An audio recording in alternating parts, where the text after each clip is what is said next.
Comienza el acto con una performance, seguido de presentaciones y la entrega de premio 8 de marzo María Aurelia Capmany 2016, que es impulsado desde el Ayuntamiento de Barcelona, al Born Centre de Cultura y Memoria,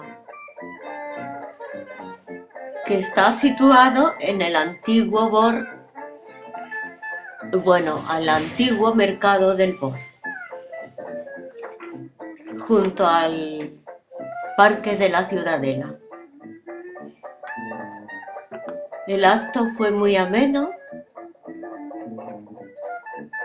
Estuvo presidiendo la alcaldesa Ada Colau.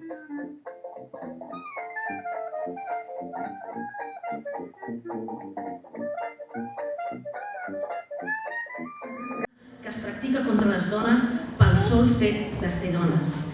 Per aquest motiu, evidentment, ara estem totes convocades a sortir novament al carrer, a les places, al nostre espai natural, perquè avui, 8 de març, a les 7 de la tarda, a plaça Universitat, estem convocades per continuar teixint xarxes de resistència, de solidaritat i, sobretot, de vida, de molta vida, perquè el feminisme és la lluita de la vida i de l'alegria contra la mort i la crueltat. Moltíssimes gràcies.